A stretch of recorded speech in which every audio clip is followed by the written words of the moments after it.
Hi students. So +1 accounting ക്ലാസ്സിൻ്റെ നമ്മുടെ 4ാമത്തെ ക്ലാസ്സുകൾ ആരംഭിക്കുകയാണ്. ഓക്കെ, സോ നമ്മുടെ ഫസ്റ്റ് ക്ലാസ്സിൽ ഞാൻ നിങ്ങൾക്ക് കൊമേഴ്സ് എന്ന സ്ട്രീം, കൊമേഴ്സ് എന്താണെന്ന് മാത്രം ഒന്ന് പറഞ്ഞു തന്നു. 2ാമത്തെ ക്ലാസ്സിൽ ഞാൻ അക്കൗണ്ടിങ് എന്താണ്, അക്കൗണ്ടിങ് എന്നതുകൊണ്ട് ഉദ്ദേശിക്കുന്നത് എന്താണ് എന്നൊരു ഓവറോൾ ഒരു ഐഡിയ തന്നു. 3ാമത്തെ ക്ലാസ്സിൽ ഞാൻ ഒരു വ്യക്തി ഒരു ബിസിനസ് സ്റ്റാർട്ട് ചെയ്യുന്നിടം മുതൽ, ശരിക്കും പറഞ്ഞാൽ ഒരാൾ ബിസിനസ് തുടങ്ങുന്നിടം മുതൽ അക്കൗണ്ടിങ്ങുമായിട്ട് ബന്ധമുണ്ട്. അല്ലാതെ ബിസിനസ് തുടങ്ങിക്കഴിഞ്ഞതിന് ശേഷമല്ല അക്കൗണ്ടിങ് വരുന്നത്. ആക്ച്വലി ബിസിനസ് സ്റ്റാർട്ട് ചെയ്യുന്ന ഫസ്റ്റ് സ്റ്റേജ് മുതൽ തന്നെ അക്കൗണ്ടിങ് എന്ന സബ്ജക്റ്റിന് പ്രാധാന്യമുണ്ട്. അപ്പോൾ 3ാമത്തെ ക്ലാസ്സിൽ ഞാൻ എന്താ പറഞ്ഞേ, 3ാമത്തെ ക്ലാസ്സിൽ ഞാൻ ഒരാൾ ബിസിനസ് സ്റ്റാർട്ട് ചെയ്യുന്നിടം മുതൽ ബിസിനസ് കറക്റ്റായിട്ട് പിന്നെ അങ്ങോട്ട് മുന്നോട്ട് പോകുന്നവരുള്ള കാര്യങ്ങൾ പറഞ്ഞു തന്നു. അങ്ങനെ പറഞ്ഞപ്പോഴാണ് കുറേ വാക്കുകൾ ഞാൻ പറഞ്ഞത്. Capital, asset, fixed asset, current asset, liability, long time liability, short time liability, debtor, creditor, ഇങ്ങനെ കുറേ വാക്കുകൾ ഞാൻ പറഞ്ഞു. അപ്പോൾ എൻ്റെ 3ാമത്തെ ക്ലാസ്സും നന്നായിട്ട് കേട്ട് കഴിഞ്ഞെന്ന് വിചാരിക്കുവാണ്. ഓക്കെ, സോ നിങ്ങൾ അക്കൗണ്ടിങ് പഠിക്കുമ്പോൾ വളരെ പതുക്കെ മനസ്സിലാക്കി ഓരോ കാര്യവും പഠിക്കാൻ ശ്രമിക്കുക.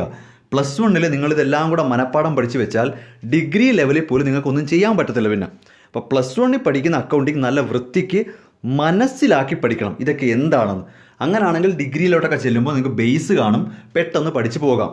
ഇപ്പോൾ ഡിഗ്രിയിലും ക്ലാസ് എടുക്കുന്നതിൻ്റെ എക്സ്പീരിയൻസ് പറയുവാണ്. +1 +2 കാര്യങ്ങളെല്ലാം കൂടെ കാണാതെ പഠിച്ച് പരീക്ഷയ്ക്ക് എഴുതി നല്ല മാർക്കും വാങ്ങി ഡിഗ്രിക്ക് ചെല്ലും. അവിടെ ചെല്ലുമ്പോൾ കാണാൻ ഇതൊന്നും ഓർമ്മ കാണത്തില്ല, വീണ്ടും എല്ലാം ഒന്നും കൂടെ പഠിക്കേണ്ടി വരും. സോ എൻ്റെ റിക്വസ്റ്റാണ്, +1 അക്കൗണ്ടിങ് നിങ്ങൾ വളരെ പതുക്കെ സമയമെടുത്ത് സാവകാശം മനസ്സിലാക്കി പഠിച്ചാൽ മതി. അല്ലാതെ ആരെയും തോൽപ്പിക്കാൻ വേണ്ടി ചാപ്റ്റർ വെറുതെ മറിച്ച് കളയണ്ട. 1. 2, ഒരു പോയിൻ്റ് പോലും, ഒരു കാര്യം പോലും അക്കൗണ്ടിങ്ങിൽ കാണാതെ പഠിക്കരുത്. അങ്ങനൊരു സംഭവം ഇതിനകത്ത് ഇല്ല. നിങ്ങൾ എല്ലാ കാര്യത്തിനും അതിൻ്റേതായ ലോജിക്കുണ്ട്. ഓരോന്നും സംഭവിക്കുന്നതിന്, ഓരോന്നും ടെക്സ്റ്റിൽ കിടക്കുന്ന ഓരോ കാര്യത്തിനും അതിൻ്റേതായ ലോജിക്കുണ്ട്, ഒരു കാരണമുണ്ട്. നിങ്ങൾ ആ കാരണമാണ് മനസ്സിലാക്കേണ്ടത്. അത് മനസ്സിലാക്കാതെ ടെക്സ്റ്റിൽ പകർത്തി വെച്ചിരിക്കുന്നത് അതേപടി കാണാതെ പഠിച്ച് പരീക്ഷയ്ക്ക് എഴുതുന്നതുകൊണ്ടാണ് അടുത്ത വർഷമാകുമ്പോൾ ഇതെല്ലാം മറന്നു, വീണ്ടും എല്ലാം ഒന്നേന്ന് പറഞ്ഞ് പഠിക്കണം. ഓക്കെ, അപ്പോൾ എൻ്റെ ആദ്യത്തെ 3 ക്ലാസ്സിൽ ഞാൻ ഒരു കാര്യം പോലും നിങ്ങളോട് കാണാതെ പഠിക്കാൻ പറഞ്ഞില്ല. കൃത്യമായിട്ട് ഓരോന്നും പറഞ്ഞ് മനസ്സിലാക്കി തരികയാണ് ചെയ്തത്. ഓക്കെ, സോ ഇപ്പോഴും ഞാൻ നിങ്ങൾക്ക് സസ്പെൻസ് ഇട്ട് വെച്ചിരിക്കുന്നൊരു കാര്യമുണ്ട്. അക്കൗണ്ടിങ് എന്നതുകൊണ്ട് ഉദ്ദേശിക്കുന്നത് ബിസിനസ്സിൽ നടക്കുന്ന കാര്യങ്ങൾ ബുക്സ് ഓഫ് അക്കൗണ്ട്സിൽ, ബുക്കിൽ എങ്ങനെ എഴുതണം, ആ രീതിക്കാണ് അക്കൗണ്ടിങ് എന്ന് ഞാൻ പറഞ്ഞു. കുറച്ച് ദിവസം കൊണ്ട് ഞാൻ അത് തന്നെയാണ് പറയുന്നത്. ഓക്കെ, പക്ഷേ ഞാൻ ഇതുവരെ രീതി പഠിപ്പിച്ചു തന്നില്ലല്ലേ. അതാ ഞാൻ പറയുന്നത്, ആ രീതിയൊക്കെ പഠിപ്പിക്കാൻ കുറച്ച് സമയമെടുക്കും. അല്ല ഫസ്റ്റ് ക്ലാസ്സിൽ തന്നെ ബുക്ക് എടുത്തിട്ട് ഇതവിടെ എഴുത് അതവിടെ എഴുത് എന്ന് പറഞ്ഞു കഴിഞ്ഞാൽ മേ ബി നിങ്ങൾക്ക് A+ കിട്ടുമായിരിക്കാം, കാണാതെ പിടിച്ച് വെക്കും. പക്ഷേ അത് +1 മാത്രമുള്ള പഠിത്തമായി പോകും. ഇതേ കാര്യം തന്നെയാണ് നിങ്ങൾ ഇനി ഒരു പോസ്റ്റ് ഗ്രാജുവേഷനിൽ പോയാലും. നാളെ കാലത്ത് വല്ല MBAയോ MCOM CA CMA കുറേ കോഴ്സുകളുണ്ട് കൊമേഴ്സുകാർക്ക്. എല്ലായിടത്തും പഠിക്കുന്ന ഇതേ അക്കൗണ്ടിങ് തന്നെ. അപ്പോൾ അതുകൊണ്ടാണ് പറയുന്നത് ബേസ് മനസ്സിലാക്കി പഠിക്കുക. ഇതാണ് ഞാൻ ആദ്യമേ പറയുന്നത്. ഓക്കെ, സോ നമുക്കിനി കാര്യത്തിലേക്ക് വരാം. അപ്പോൾ അക്കൗണ്ടിങ് എന്നതുകൊണ്ട് ഉദ്ദേശിക്കുന്നത് നിങ്ങൾക്ക് മനസ്സിലായി, ഏകദേശം ഒരു ഐഡിയ ഉണ്ട്. ബിസിനസ്സിൽ നടക്കുന്ന കാര്യങ്ങളെല്ലാം മറന്നു പോകാതിരിക്കാൻ, അല്ലേ? അതാണ് എൻ്റെ ഒരു എക്സാമ്പിൾ. മറന്നു പോകാതിരിക്കാൻ നമ്മൾ എവിടെയെങ്കിലും കുറിച്ച് വെക്കണം. അത് നിർബന്ധമാണല്ലോ. നമ്മൾ കടയിൽ പോയി സാധനം വാങ്ങുമ്പോൾ പോലും നമ്മൾ 10 സാധനത്തിൻ്റെ പേര് ഓർത്തു വെച്ചിരിക്കത്തില്ല. അപ്പോൾ എന്ത് ചെയ്യും? പേപ്പർ എടുത്ത് എഴുതിക്കൊണ്ട് പോകുമെന്ന് പറയുന്ന പോലെ ഒരു ബിസിനസ്സുകാരൻ എങ്ങനെയാണ് ഒരു വർഷത്തെ കാര്യങ്ങൾ ഓർത്തിരിക്കാൻ പറ്റുന്നത്? പറ്റില്ല. അതുകൊണ്ട് എന്ത് ചെയ്യും? നടക്കുന്ന കാര്യങ്ങളെല്ലാം ബുക്കിലോട്ട് എഴുതി വെക്കും. അവിടെയാണ് ആ പ്രശ്നം വന്നത്. എന്ത്? എല്ലാവരും ഒരുപോലെ എഴുതണമെന്നാണ് വാശി. അക്കൗണ്ടിങ് എന്ന് പറഞ്ഞാൽ ഓരോരുത്തരും ഓരോ രീതിയിൽ എഴുതിയാൽ പോരാ. കോട്ടയത്തുള്ളയാളും കൊച്ചിയിലുള്ളയാളും കോയമ്പത്തൂരുള്ളയാളും എല്ലാവരും ഒരുപോലെ തന്നെ ബുക്ക് പ്രിപ്പയർ ചെയ്യണം. അങ്ങനെ ഒരുപോലെ ബുക്ക് പ്രിപ്പയർ ചെയ്യണമെങ്കിൽ എല്ലാവർക്കും ആ രീതി അറിയണ്ടേ? എങ്ങനെയാണ് പ്രിപ്പയർ ചെയ്യുന്നത് എല്ലാവർക്കും അറിയണ്ടേ? ഓരോരുത്തരുടെയും വീട്ടിൽ പോയി പറഞ്ഞു കൊടുക്കാൻ പറ്റില്ല. അതുകൊണ്ട് എന്ത് ചെയ്തു? അക്കൗണ്ടിങ് എന്നൊരു സബ്ജക്റ്റ് കൊണ്ടുവന്ന് എല്ലാവരെയും അങ്ങ് പഠിപ്പിച്ചു. That's all. അപ്പോൾ എന്താണ് ആ രീതി എന്നുള്ളതിലേക്ക് കിടക്കുവാണ്. ഓക്കെ, ഇവിടെ ഞാൻ കുറച്ചുകൂടി കാര്യങ്ങളിലേക്ക് അടുക്കാൻ പോവുകയാണ്, അക്കൗണ്ടിങ്ങിലോട്ട് അടുത്തടുത്ത് വരാൻ പോവുകയാണ്. അപ്പോൾ എങ്ങനെയാണ് കാര്യങ്ങൾ ബുക്കിൽ റെക്കോർഡ് ചെയ്യാൻ പോകുന്നത്, ആ മെത്തേഡ് അഥവാ അക്കൗണ്ടിങ് എന്ന സബ്ജക്റ്റ് കൊണ്ട് ഉദ്ദേശിക്കുന്നത് എന്താണെന്ന് പറയാൻ പോവുകയാണ്.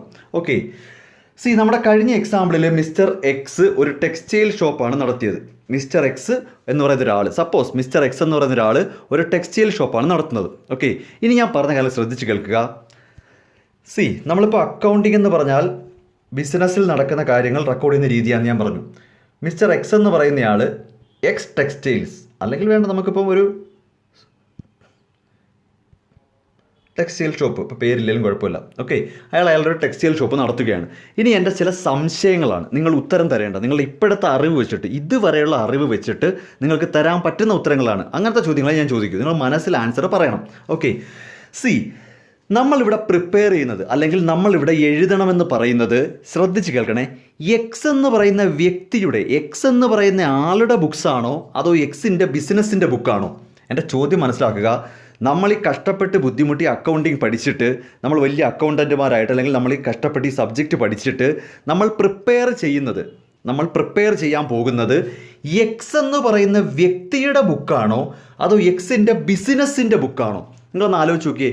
എക്സ് എന്ന് പറയുന്ന വ്യക്തിയുടെ ബുക്ക് എന്ന് പറഞ്ഞാൽ എക്സ് എന്ന വ്യക്തി അടുക്കളയിലേക്ക് അരി വാങ്ങി, മുളക് വാങ്ങി, മല്ലി വാങ്ങി, മകൻ്റെ ട്യൂഷൻ ഫീസ് അടച്ചു, ഭാര്യയ്ക്ക് സാരി വാങ്ങി തുടങ്ങിയ കാര്യങ്ങളൊക്കെയാണോ നമ്മൾ അന്വേഷിക്കാൻ പോകുന്നത്?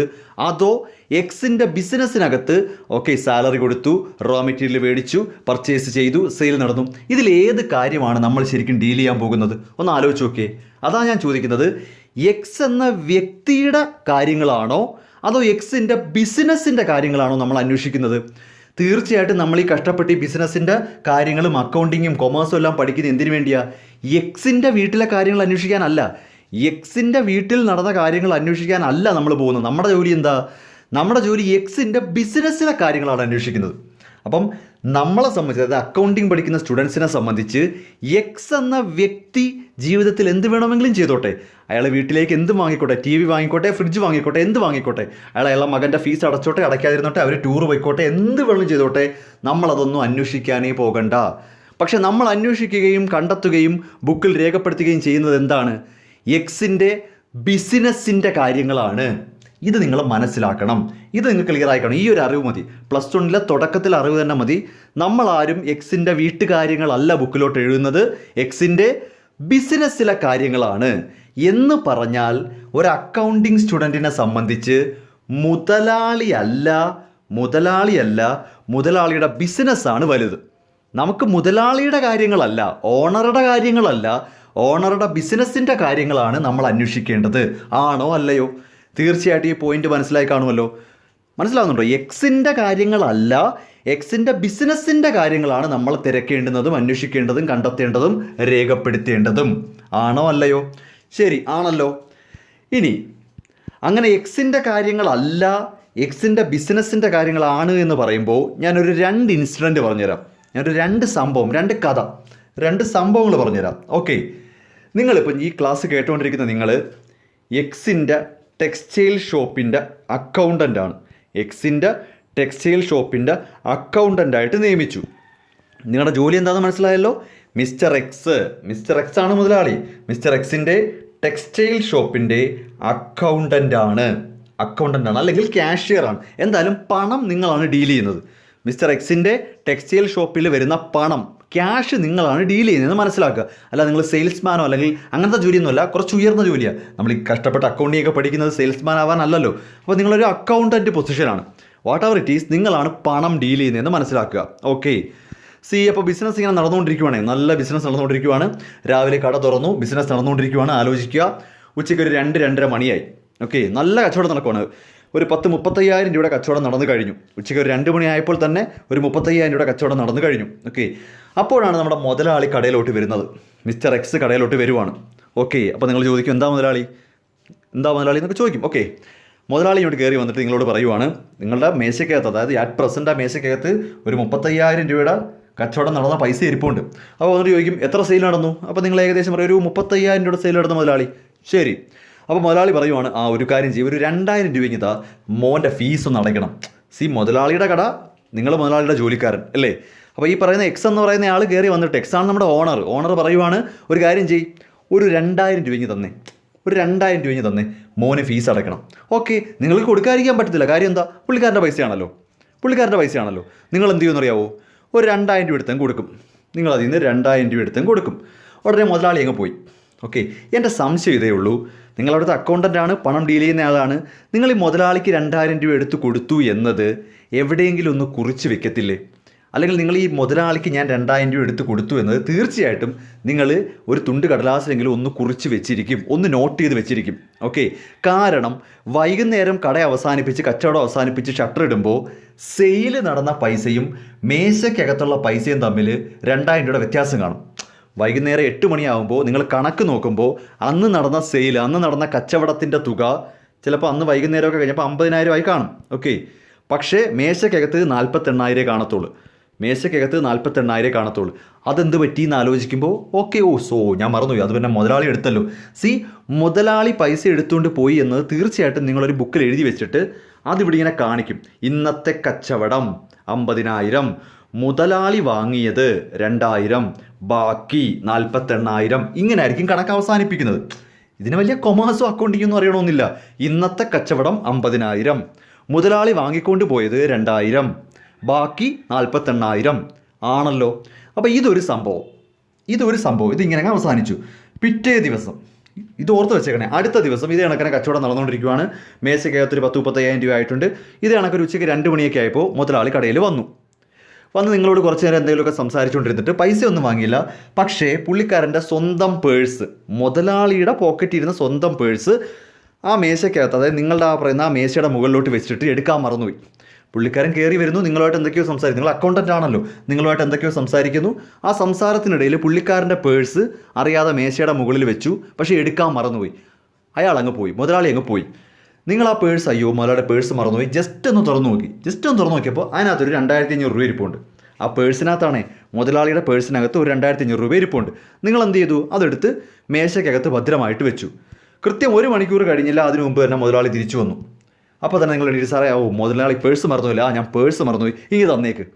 നിങ്ങൾ ആ മേശക്കകത്തുനിന്ന് മുതലാളിയുടെ പേഴ്സ് എടുത്ത് തിരിച്ചു കൊടുക്കും. മുതലാളിയുടെ പേഴ്സ് എടുത്ത് തിരിച്ചു കൊടുത്തു ആണല്ലോ. അതായത് സംഭവിച്ചെന്താ, 1 മണിക്കൂർ മുൻപ് മുതലാളി വന്ന് നിങ്ങളുമായിട്ട് സംസാരിച്ചതിനിടയിൽ പേഴ്സ് കടയിൽ വെച്ച് മറന്നുപോയി. മുതലാളി അങ്ങ് പോയപ്പോൾ നിങ്ങൾ ആ പേഴ്സ് എടുത്ത് ഭദ്രമായിട്ട് മേശക്കകത്ത് വെക്കുന്നു. തിരിച്ച് വീണ്ടും മുതലാളി വന്നപ്പോൾ നിങ്ങൾ ആ പേഴ്സ് ഭദ്രമായിട്ട് തിരിച്ചു കൊടുത്തു. 2,500 രൂപ തിരിച്ചു കൊടുത്തു. ചോദ്യം ഇതാണ്, ഈ 2,500 രൂപ ഉള്ള പേഴ്സ് ഞാൻ മുതലാളിക്ക് തിരിച്ചു കൊടുത്തു എന്ന് നിങ്ങൾ എവിടെയെങ്കിലും എഴുതി വെക്കൂ. ഒന്ന് ആലോചിച്ച് നോക്കി. മുതലാളിക്ക് ഞാൻ 2,500 രൂപ അടങ്ങിയ ഒരു പേഴ്സ് തിരിച്ചു കൊടുത്തു. ഈ ഒരു കാര്യം നിങ്ങൾ എവിടെയെങ്കിലും കുറിച്ച് വെക്കുമോ? തീർച്ചയായിട്ടും വയ്ക്കില്ല. ഈ 2 സംഭവം തമ്മിലൊന്ന് കമ്പയർ ചെയ്ത് നോക്കി. ഇന്നലെ മുതലാളി വന്നിട്ട് മേശക്കകത്തുനിന്ന് ഒരു 2,000 രൂപ ഇങ്ങ് തന്നേന്ന് പറഞ്ഞപ്പോൾ നിങ്ങളെടുത്ത് കൊടുത്തു, പക്ഷേ അത് നിങ്ങൾ എഴുതി വെച്ചു. ഇന്ന് മുതലാളിയുടെ പേഴ്സ് അവിടെ വെച്ച് മറന്നുപോയി, മുതലാളിയുടെ സ്വന്തം പേഴ്സ് മറന്നുപോയി. പുള്ളിക്കാരൻ പോയിട്ട് തിരിച്ചു വരുമ്പോൾ നിങ്ങളതെടുത്ത് കൊടുക്കുന്നു. ആ കാര്യം നിങ്ങൾ ഓർക്കാനേ പോകുന്നില്ല. ഇനി നിങ്ങൾ മനസ്സിൽ പോലും ഓർക്കണമെന്ന് ആഗ്രഹിക്കുന്ന പോലുമില്ല, അതങ്ങ് മറന്നു. അതെന്തോ സംഭവിച്ചോട്ടെ. ഈ 2 സംഭവം നമ്മളെ വ്യത്യാസം എന്താണെന്നറിയാവോ? നിങ്ങൾ ഇന്നലെ മുതലാളി വന്ന് ചോദിച്ചപ്പോൾ കൊടുത്തത് ആക്ച്വലി എക്സിൻ്റെ പൈസ, അതായത് മുതലാളിയുടെ സ്വന്തം പൈസ അല്ല. ഷോക്കിംഗ് ആണല്ലോ. പിന്നെ മുതലാളിയുടെ പൈസ അല്ലേ? ഇന്നലെ മുതലാളി വന്ന് നിങ്ങളോട് 2,000 രൂപ ചോദിച്ചില്ലേ? അപ്പോൾ നിങ്ങൾ 2,000 രൂപ കൊടുത്തില്ലേ? അത് മുതലാളിയുടെ പൈസയല്ല. ഒരു പക്ഷേ നിങ്ങൾ ഇപ്പം കൺഫ്യൂഷനാവും, മുതലാളിയുടെ പൈസ അല്ലാതെ പിന്നെ അത് അയാളുടെ കടയല്ലേ? ഇവിടെയാണ് നിങ്ങൾ മനസ്സിലാക്കേണ്ടത്, ആ പൈസ എന്ന് പറയുന്നത് എക്സ് എന്ന വ്യക്തിയുടെ പേരിലല്ല നിങ്ങൾ കണക്കെഴുതുന്നത്. അവിടെയാണ് പോയിന്റ്. നമുക്ക് കിട്ടുന്ന സെയിൽ 1,000 രൂപ കിട്ടി, 10,000 രൂപ കിട്ടി, സെയിൽ കിട്ടിക്കൊണ്ടിരിക്കുന്നില്ലേ? ആസ് ആൻ അക്കൗണ്ടൻറ്റ് നിങ്ങൾ മനസ്സിലാക്കേണ്ടത്, ആസ് ആൻ അക്കൗണ്ടിങ് സ്റ്റുഡൻറ്റ് നിങ്ങൾ മനസ്സിലാക്കേണ്ടത്, ബിസിനസ് സ്ഥാപനത്തിനകത്ത് നടക്കുന്ന കച്ചവടത്തിൽ നിന്ന് കിട്ടുന്ന പൈസ മുതലാളിക്ക് പൈസ കിട്ടുന്നതായിട്ടല്ല, ബിസിനസ്സിൻ്റെ പൈസയായിട്ടാണ് നമ്മൾ കണക്കിൽ എഴുതുന്നത്. എങ്ങനെ ബിസിനസ്സിനകത്ത് നടക്കുന്ന കാര്യങ്ങൾ, അതായത് കച്ചവടമായാലും വാങ്ങലായാലും വിൽപ്പനയായാലും എന്തായാലും അത് ബിസിനസ്സിൻ്റെ കാര്യങ്ങളായിട്ടാണ് നമ്മൾ കുറിച്ച് വെക്കുന്നത്. അല്ലാതെ മുതലാളിക്ക് പൈസ കിട്ടി, മുതലാളിയുടെ പൈസ പോയി, മുതലാളിക്ക് പൈസ കിട്ടി, അവിടെ മുതലാളിയുടെ കാര്യങ്ങളല്ല എഴുതുന്നത്. മനസ്സിലാക്കുക. ടെക്സ്റ്റൈൽ ഷോപ്പിനകത്തൊരു ഷർട്ട് വിറ്റു, 800 രൂപയുടെ ഷർട്ട് വിറ്റു. ആ ബിസിനസ് സ്ഥാപനത്തിനകത്താണ് സെയിൽ നടന്നത്. അതായത് ആ ബിസിനസ്സിൻ്റെ ബുക്കിലാണ്, ബിസിനസ്സിൻ്റെ പേരിലുള്ള ബുക്കിലാണ് 800 രൂപ കിട്ടിയെന്ന് എഴുതുന്നത്. അല്ലാതെ മുതലാളിയായ എക്സിന് കിട്ടിയെന്നല്ല എഴുതുന്നത്. ബിസിനസ്സിനകത്ത് നടക്കുന്ന കാര്യങ്ങൾ ബിസിനസ്സിൻ്റെ പേരിലാണ് റെക്കോർഡ് ചെയ്യേണ്ടത്, അല്ലാതെ മുതലാളിയുടെ പേരിലല്ല. സംശയമുണ്ടെങ്കിൽ നിങ്ങളിപ്പോൾ ഒരു ടെക്സ്റ്റൈൽ ഷോപ്പിൽ പോവുക. ഇപ്പോൾ പോകണമെന്നല്ല, നിങ്ങൾ ഓൾറെഡി പോയി കാണുമല്ലോ പലപ്പോഴായിട്ട്. നിങ്ങൾ അവിടെ ചെന്ന് സാധനം മേടിക്കുക, ബില്ല് കിട്ടും. സംശയം തീർത്തു തരാം, +1 സ്റ്റുഡൻ്റ് ആയാൽ മതി. ബില്ല് കിട്ടും. ബില്ലിൻ്റെ ഹെഡിങ്ങിൽ മുതലാളിയുടെ പേര് ഗോവിന്ദൻ നായർ, ജേക്കബ് അലക്സ്. മുതലാളിയുടെ പേരിലാണോ ബില്ല് തരുന്നത്? ഒന്ന് ആലോചിച്ച് നോക്കിയേ. മുതലാളിയുടെ പേരിലാണോ ബില്ലിൻ്റെ ഹെഡിങ് കിടക്കുന്നത്? അല്ല, ആ സ്ഥാപനത്തിൻ്റെ പേരാണ്. നിങ്ങൾക്ക് തരുന്ന ബില്ല് മുതലാളിയുടെ പേരിലല്ല, ബിസിനസ് സ്ഥാപനത്തിൻ്റെ പേരിലാണ് നിങ്ങൾക്ക് ബില്ല് തരുന്നത്. ആണോ അല്ലയോ? സംശയം ഉണ്ടെങ്കിൽ ഇനി ഒരു ബില്ലെടുത്ത് നോക്ക്. നിങ്ങൾക്കറിയാം ആ കച്ചവടം നടത്തുന്ന കടക്കാരൻ ഗോവിന്ദൻ നായരാണ്. നിങ്ങൾക്ക് വളരെ പരിചയമുള്ള മനുഷ്യനാണ്, മാധവൻകുട്ടി ചേട്ടനാണ്. നിങ്ങൾക്കറിയാം അത് ആ കട അയാളുടെയാണ്. നിങ്ങൾ ആ ബില്ലെടുത്ത് നോക്ക്. എന്തുകൊണ്ട് ഹെഡിങ്ങിൽ മാധവൻകുട്ടി എന്നില്ല? ബിസിനസ്സിനകത്താണ് സെയിൽ നടക്കുന്നതെങ്കിൽ അത് ബിസിനസ്സിൻ്റെ സെയിലാണ്, മുതലാളിയുടെ സെയിലല്ല. നിങ്ങളത് മനസ്സിലാക്കണം. നമ്മൾ അക്കൗണ്ടിങ് പഠിക്കുന്നത് മുതലാളിയുടെ കണക്കെഴുതാനല്ല, മുതലാളിയുടെ ബിസിനസ്സിൻ്റെ കണക്കെഴുതാനാണ്. ആണല്ലോ? അങ്ങനെ വരുമ്പോൾ മുതലാളി വന്ന് 2000 രൂപ ചോദിക്കുമ്പോൾ നിങ്ങൾ മനസ്സിലാക്കണം, നമ്മൾ ആ ബിസിനസ്സിൻ്റെ കണക്കാണ് എഴുതിക്കൊണ്ടിരിക്കുന്നത്. അതുകൊണ്ട് തന്നെ ആ കണക്കിൽ നിന്നും മുതലാളി വന്ന് പൈസ മേടിച്ചുകൊണ്ട് പോയാലും അത് ബിസിനസ്സിൻ്റെ പൈസ പോയി എന്നേ പറയത്തുള്ളൂ. അല്ലാതെ നിങ്ങൾ വിചാരിക്കുന്ന പോലെ മുതലാളിയുടെ പൈസ മുതലാളി എടുത്തുകൊണ്ട് പോയി എന്നല്ല. അത് ബിസിനസ്സിൻ്റെ പൈസയാണ്, ബിസിനസ്സിൻ്റെ പൈസയാണ് ബിസിനസ്സിൻ്റെ മുതലാളി എടുത്തുകൊണ്ട് പോയത്. അപ്പം നിങ്ങൾ ബുക്ക് എഴുതുന്ന ആർക്ക് വേണ്ടിയാണ്? ബിസിനസ്സിന് വേണ്ടിയാണ്. സോ നിങ്ങളെ സംബന്ധിച്ച് ബിസിനസ് വേറെ ഓണർ വേറെയാണ്. അതുകൊണ്ടാണ് ഒരു കച്ചവട സ്ഥാപനവും അവരുടെ ബില്ലിൽ മുതലാളിയുടെ പേരടിച്ച് വെക്കാത്തത്. നിങ്ങൾ നോക്കിയാൽ, ഇനി സംശയം ഉണ്ടെങ്കിൽ ഇനി തൊട്ട് ബില്ലുകൾ നോക്കുക. നിങ്ങൾ സ്ഥാപനത്തിൽ നിന്ന് കിട്ടുന്ന ബില്ല് നോക്കിയാൽ മതി. നിങ്ങൾക്കറിയാം ആ സ്ഥാപനം നടത്തുന്ന ആളുടെ പേര്, നിങ്ങൾ കൃത്യമായിട്ടറിയാം, നിങ്ങളുടെ അച്ഛൻ്റെ കൂട്ടുകാരനായിരിക്കാം. പക്ഷേ ആ ബില്ല് നോക്കുമ്പം ചേട്ടാ മാധവൻകുട്ടി ചേട്ടൻ്റെ പേരിലല്ലല്ലോ ബില്ല്, സ്ഥാപനത്തിൻ്റെ പേരിൽ മാധവ ടെക്സ്റ്റൈൽസ് എന്നാണല്ലോ. നിങ്ങളുടെ തൊട്ടടുത്തുള്ള കടയാണെന്ന് വിചാരിക്കുക. നിങ്ങൾക്കറിയാം ആ ടെക്സ്റ്റൈൽ ഷോപ്പ് നടത്തുന്നത് നിങ്ങളുടെ സ്വന്തം സഹോദരൻ്റെ അല്ലെങ്കിൽ സ്വന്തം അച്ഛൻ്റെയോ ഒക്കെ കൂട്ടുകാരനായ മാധവൻകുട്ടി ചേട്ടനാണ്. പക്ഷേ നിങ്ങൾ അവിടെ ചെന്നൊരു ഷർട്ട് മേടിച്ചിട്ട് ബില്ല് നോക്കുമ്പോൾ മാധവൻകുട്ടിയുടെ ബില്ലെന്നല്ല, മാധവൻകുട്ടി ചേട്ടൻ എന്നല്ല ഹെഡിങ്, മാധവ ടെക്സ്റ്റൈൽസ്. കാര്യം എന്താ? ആ കച്ചവടം നടന്നത് മാധവ ടെക്സ്റ്റൈൽസിലാണ്. സോ ആ കച്ചവടം മാധവ ടെക്സ്റ്റൈൽസ് എന്ന ബിസിനസ്സിൻ്റെ പേരിലാണ് റെക്കോർഡ് ചെയ്യേണ്ടത്. സോ ചുരുക്കി പറഞ്ഞാൽ as A commerce student or an accounting student നമ്മൾ മനസ്സിലാക്കേണ്ടത് ബിസിനസ്സിൻ്റെ കാര്യങ്ങളാണ് നമ്മൾ ഈ എഴുതുന്നത് മുഴുവനും, മുതലാളിയുടെ കാര്യങ്ങളല്ലല്ലോ. അല്ല. സോ നമുക്കപ്പോൾ ബിസിനസ് വേറെയാണ്, ഓണർ വേറെയാണ്. ബിസിനസ്സും ഓണറും നമുക്ക് ഒന്നല്ല, നമ്മളത് രണ്ടായിട്ട് തന്നെ കണക്കാക്കണം. അതുകൊണ്ടാണ് ആദ്യത്തെ ദിവസം വന്ന് 2000 രൂപ ചോദിച്ചപ്പോൾ നമ്മൾ ആ 2000 രൂപ ഒന്ന് കുറിച്ച് വെച്ചു. നമ്മൾ എന്തുകൊണ്ട് ചിന്തിച്ചു? അത് ബിസിനസ്സിൻ്റെ പൈസയാണ് മുതലാളി വാങ്ങിക്കൊണ്ട് പോകുന്നത്. ആ അക്കൗണ്ടൻ്റ് അവിടെ ഇരിക്കുന്നത് ബിസിനസ്സിൻ്റെ കണക്ക് നോക്കാനാണ്. അപ്പോൾ ആ കണക്ക് ശരിയാകണമെങ്കിൽ മുതലാളി വാങ്ങിക്കൊണ്ട് പോയി എന്ന് കുറിച്ച് വെക്കണം. കാര്യം അവിടെ മുതലാളിയുടെ പൈസയായിട്ടല്ല അയാൾ അത് എഴുതി വെച്ചിരിക്കുന്നത്. മനസ്സിലായോ? രണ്ടാമത്തെ കേസിൽ പേഴ്സ്, അത് മുതലാളിയുടെ സ്വന്തം പേഴ്സ് സ്വന്തം മുതലാളി മേടിച്ചുകൊണ്ട് പോയി. നമുക്കതറിയേണ്ട കാര്യമില്ല, നമ്മളത് ബുക്കിലോട്ട് എഴുതേണ്ട കാര്യമേ ഇല്ല. കാര്യം മുതലാളിയുടെ പേഴ്സ് അത് അയാളുടെ പാടായി. പക്ഷേ ബിസിനസ്സിനകത്തുള്ള പൈസ മുതലാളി വന്ന് ചോദിച്ചാലും ശരി തന്നെ നമ്മളത് ബുക്കിൽ കുറിച്ച് വെച്ചിട്ടേ കൊടുക്കാവൂ. കാരണം അക്കൗണ്ടൻ്റായിട്ട് അവിടെ ഇരിക്കുന്നത് ബിസിനസ്സിൻ്റെ കണക്ക് നോക്കാനാണ്. അത് നാളെ കാലത്ത് മുതലാളി വന്ന് മേടിച്ചുകൊണ്ട് പോയി എന്ന് പറഞ്ഞാലും നമ്മൾ കണക്ക് കറക്റ്റ് ആയിരിക്കണം. മനസ്സിലാവുന്നുണ്ടോ? അപ്പം നമ്മുടെ ലോജിക്ക് അനുസരിച്ച് ബിസിനസ്സും ഓണറും വേറെ ആണെന്ന് മനസ്സിലാക്കണം. ഇതാണ് ബേസിക് നോളജ്. ഇത് ക്ലിയർ ആവാത്തിടത്തോളം നിങ്ങൾ അക്കൗണ്ടിങ് പഠിക്കാനേ പോകുന്നില്ല, ഒന്നും മനസ്സിലാവത്തില്ല. ഇത് നിങ്ങൾ മനസ്സിലാക്കി എടുത്തിരിക്കണം. അപ്പോൾ എന്താ പറയുന്നത് മനസ്സിലായോ? ഇത്രയും നേരം പറഞ്ഞത് ഒരു അക്കൗണ്ടിങ് സ്റ്റുഡൻ്റാണ് നമ്മൾ. അക്കൗണ്ടിങ് പഠിക്കുമ്പോൾ ആദ്യം മനസ്സിലാക്കേണ്ട കേസ്, നമ്മൾ പ്രിപ്പയർ ചെയ്യുന്നത് ബിസിനസ്സിൻ്റെ ബുക്കാണോ മുതലാളിയുടെ ബുക്കാണോ? ബിസിനസ്സിൻ്റെ ബുക്കാണ്. ബിസിനസ്സിൻ്റെ ബുക്ക് പ്രിപ്പയർ ചെയ്യുമ്പോൾ ബിസിനസ്സിനകത്ത് നടക്കുന്ന എല്ലാ കാര്യങ്ങളും ആരുടെ പേരിൽ എഴുതണം? ബിസിനസ്സിൻ്റെ പേരിൽ എഴുതണം. ബിസിനസ്സിൻ്റെ പേരിൽ എഴുതണം. അവിടെ മുതലാളിക്ക് ഒരു സ്ഥാനവുമില്ല. അവിടെ മുതലാളിക്ക് ഒരു സ്ഥാനവുമില്ല. അതുകൊണ്ട് തന്നെ ബിസിനസ്സിനകത്തുള്ള പൈസ ബിസിനസ്സിൻ്റെ പൈസയാണ്. ഇത് കൂടാതെ ശ്രദ്ധിച്ച് കേൾക്കണം. നിങ്ങളിപ്പോൾ ചിന്തിക്കുന്നത്, അല്ലെങ്കിൽ നിങ്ങൾ ഇനി ചിന്തിക്കേണ്ടത്, ഈ ബിസിനസ് തുടങ്ങാൻ ആവശ്യമായ പണം എവിടുന്നാണ് വന്നത്? ബിസിനസ്സിൻ്റെ തുടക്കം എവിടുന്നാണ് വന്നത്? മുതലാളിയുടെ പൈസ. അതാണല്ലോ ഞാൻ ക്യാപിറ്റൽ എന്ന് വിളിച്ചത്. ഈ ബിസിനസ് തുടങ്ങിയത് മുതലാളിയാണ്, ഇല്ലയോ? ഇവിടെയും ചെറിയൊരു കാര്യം എന്താണെന്ന് പറയട്ടെ. ബിസിനസ് മിസ്റ്റർ എക്സ് ഇപ്പോൾ 1,00,000 രൂപ കൊണ്ടുവന്ന് തുടങ്ങി. നമ്മുടെ ടെക്സ്റ്റൈൽ ഷോപ്പ് മിസ്റ്റർ എക്സ് 1,00,000 രൂപ കൊണ്ടുവന്ന് തുടങ്ങി. നമ്മൾ ഇനി ഇവിടുന്ന് അങ്ങോട്ട് ഇങ്ങനല്ല പറയേണ്ടത്. മിസ്റ്റർ എക്സ് 1,00,000 രൂപ കൊണ്ടുവന്ന് ബിസിനസ് തുടങ്ങിയെന്നല്ല. നമ്മുടെ ലോജിക്ക് എന്താണ്? എക്സ് വേറെ, ബിസിനസ് വേറെ. എക്സും ബിസിനസ്സും വേറെയാണ്, രണ്ടും രണ്ടായിട്ടാണ്. അതുകൊണ്ട് തന്നെ മിസ്റ്റർ എക്സ് ആദ്യമായിട്ട് കൊണ്ടുവരുന്ന 1,00,000 രൂപ പോലും നമ്മൾ ബിസിനസ്സിൻ്റെ ബുക്കിൽ റെക്കോർഡ് ചെയ്യുമ്പോൾ എക്സ് ഒരു അപരിചിതനാണ്. പറയുന്നത് മനസ്സിലാക്ക്. എക്സ് എന്ന് പറയുന്നയാൾ ആദ്യമായിട്ട് ബിസിനസ് തുടങ്ങാനായിട്ട് കൊണ്ടുവരുന്ന പൈസ. അപ്പോൾ ആ എക്സ് ഒരു 1,00,000 രൂപ കൊണ്ടുവന്നാണല്ലോ ബിസിനസ് തുടങ്ങുന്നത്. ഓക്കെ, അവിടം മുതൽ എക്സും ബിസിനസ്സും വേറെ വേറെയാണ്.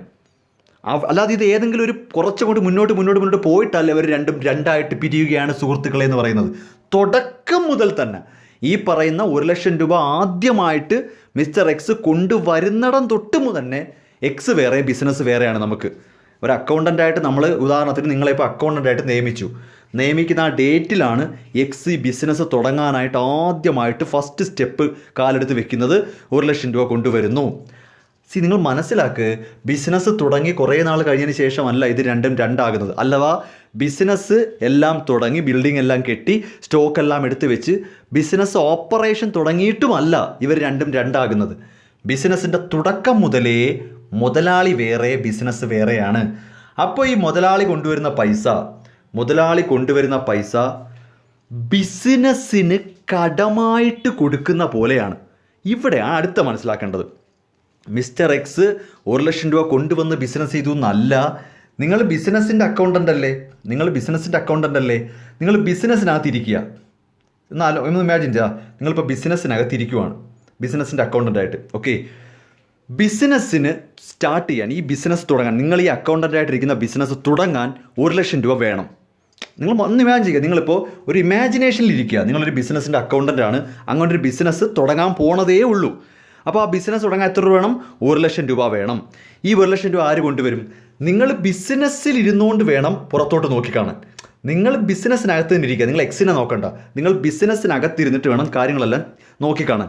നിങ്ങളിപ്പോൾ ബിസിനസ്സിനകത്ത് ഇരിക്കുവാണ്, അങ്ങനെ ഒരു ബിസിനസ് തുടങ്ങണം. ഒരു ഇമാജിനേഷൻ, ഒരു കസേരയിട്ട് വെറുതെ ഇരിക്കുവാണ്, ലാൻഡും ഇല്ല ബിൽഡിങ്ങും ഇല്ല, ഒന്നും ആയിട്ടില്ല, ഒരു വഴിയുടെ വക്കീൽ ഒരു കസേരയിട്ടിരിക്കുവാണ്. നിങ്ങൾ തന്നെ സ്വയം പറയുവാണ് ബിസിനസ് തുടങ്ങാൻ പോവുകയാണ്.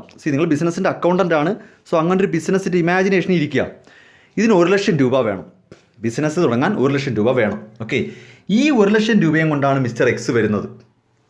അപ്പോൾ നിങ്ങൾ അയാളെ മുതലാളി എന്ന് വിളിക്കും. മിസ്റ്റർ എക്സ് എന്ന മുതലാളി ഈ ബിസിനസ്സിലേക്ക് 1,00,000 രൂപ ഇൻവെസ്റ്റ് ചെയ്തു എന്ന് പറയുമ്പോൾ as an accountant or as an accounting student നിങ്ങൾ അതിനെ കാണേണ്ടത് മിസ്റ്റർ എക്സ് ബിസിനസ്സിന് 1,00,000 രൂപ കടം കൊടുത്ത പോലെയാണ്. കാര്യം എന്താ?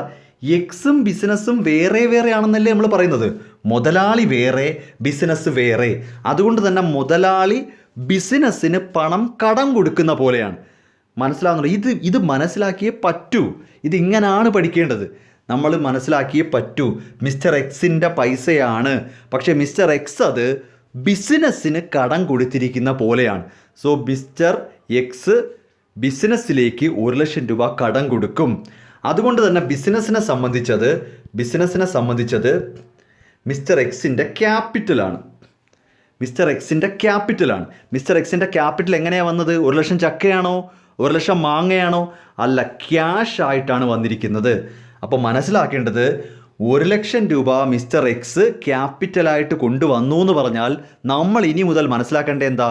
1,00,000 രൂപ മിസ്റ്റർ എക്സ് ബിസിനസ്സിന് കടമായിട്ട് കൊടുത്തിരിക്കുന്നു. അപ്പോൾ ബിസിനസ് എക്സിൻ്റെ നിന്ന് പണം വാങ്ങുന്ന പോലെയാണ്. ബിസിനസ് എക്സിൻ്റെ കയ്യിൽ നിന്നും പണം വാങ്ങി വെച്ചിരിക്കുന്ന പോലെയാണ്. സോ എക്സ് ഇവിടെ നമ്മുടെ ഒരു കടക്കാരനാണ്. കടംകാരനാണ്, ക്രെഡിറ്ററെ പോലെയാണ്. ബിസിനസ്സിനെ സംബന്ധിച്ച് മുതലാളി ഒരു ക്രെഡിറ്ററെ പോലെ തന്നെയാണ്. ഇങ്ങനെ പറഞ്ഞില്ല എന്നുണ്ടെങ്കിൽ നിങ്ങളൊന്ന് മനസ്സിലാക്കുക, നമ്മൾ ബിസിനസ് നടന്ന് ഒരു 6 മാസം കഴിഞ്ഞതിന് ശേഷമാണ് പറഞ്ഞ ഇൻസിഡൻറ്റ് ഉണ്ടാകുന്നത്. മറ്റേ 2,000 രൂപ മേടിക്കുന്നതും പേഴ്സിൻ്റെ കാര്യമൊക്കെ.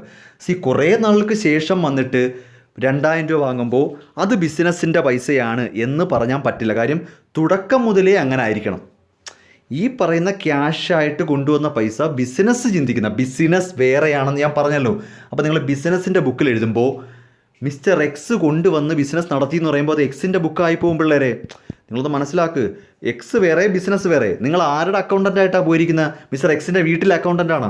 നിങ്ങൾ ഈ കിടന്ന് കഷ്ടപ്പെട്ട് പഠിക്കുന്നത് മിസ്റ്റർ എക്സിൻ്റെ വീട്ടിലെ കാര്യസ്ഥനാവാനാണോ? അല്ല, മിസ്റ്റർ എക്സിൻ്റെ ബിസിനസ്സിൻ്റെ അക്കൗണ്ടൻ്റ് അല്ലേ.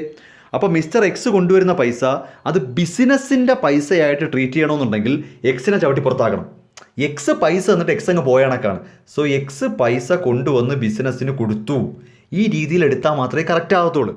അല്ലാതെ തുടക്കത്തിൽ തന്നെ എക്സ് പൈസ കൊണ്ടുവരുന്നു. അപ്പം എക്സിൻ്റെ പൈസ എന്ന് പറഞ്ഞാൽ നിങ്ങൾ എക്സിൻ്റെ വീട്ടിലെ ജോലിക്കാരൻ വല്ലതും ആണോ എക്സിൻ്റെ പൈസയുടെ കാര്യങ്ങൾ എഴുതി വെക്കാൻ?